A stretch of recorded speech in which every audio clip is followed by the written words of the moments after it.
Hey guys, thanks for joining me. Thanks for watching my videos on my YouTube channel.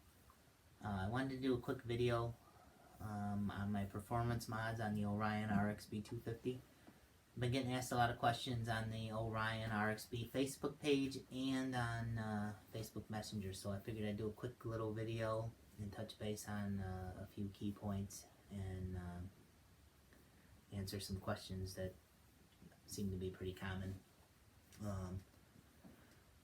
First and foremost, before I did any motor mods at all, I would concentrate on getting your suspension dialed in for your weight and riding ability, getting the carb jetted, and playing with gearing.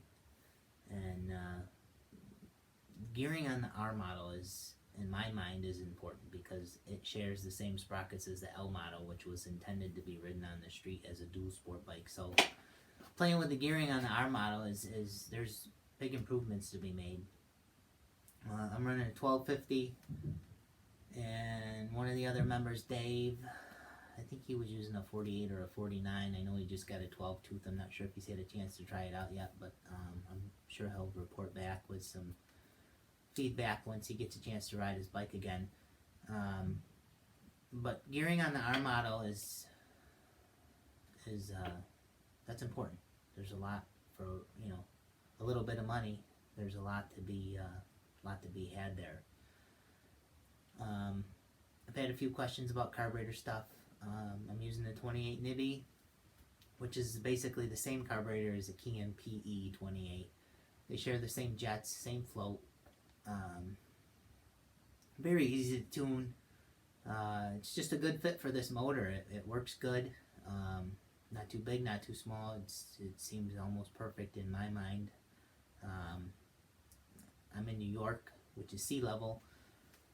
It's kind of cold today. It's snowing actually, but the day that I posted my jetting specs, I think it was 60 degrees that day.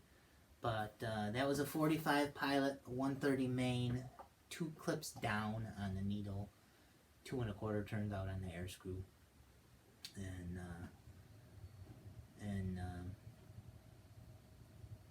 it was pretty spot on at that point. Now, as far as the motor mods go, I've gotten asked a lot of questions, you know, what if I did a cam, or what if I did just a piston? But I don't want to be misleading to anybody, so I just want everybody to realize that the numbers that I posted on the Orion Facebook page, that 4.5 horsepower number came from doing the rev box, the rifle bore carburetor, the 11-to-1 piston, porting the head, and the camshaft, as well as cleaning up the intake manifold and the wonderful weld on the inside of the head pipe for the exhaust. So, you know, when somebody asks me how much horsepower am I going to get if I do just a piston, not that. I'm going to be honest, you know, I don't want people to be misled. So here's how I'm going to explain it. If you're happy with the bike and you just want more overall power, compression is the #1 performance mod on a 4-stroke.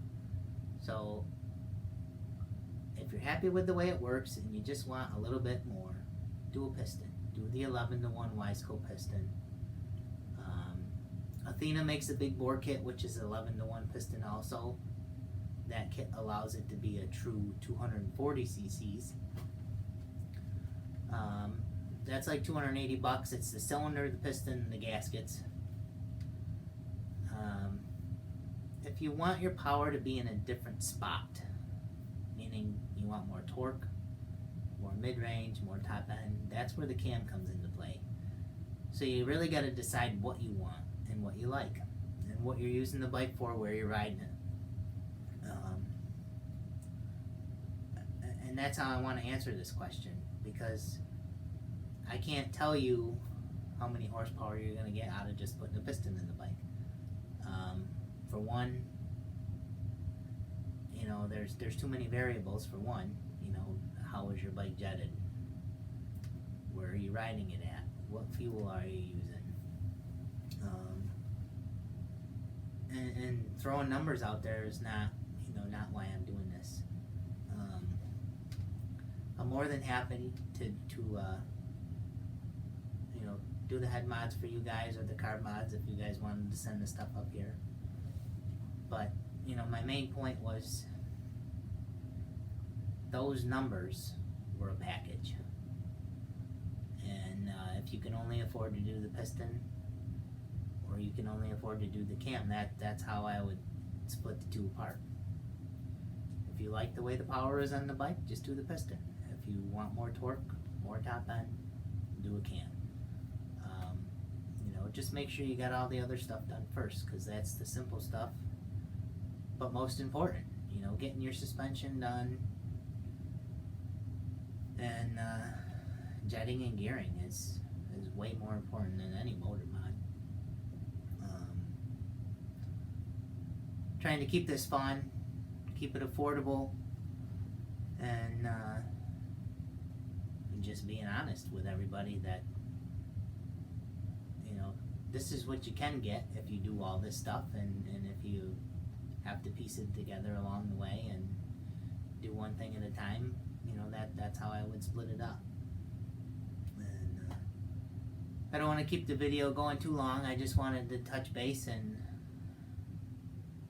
I hope that helps. And you guys can still message me and reach out if you have any other questions, but I just figured I'd throw this together quick and do that. And I'll put some more together as time goes on, and I got the number sheets and stuff like that I'm going to post up in a different video. And hopefully once the weather starts to cooperate around here, I'll get some more riding videos posted up too. And we'll talk to you soon. Thanks.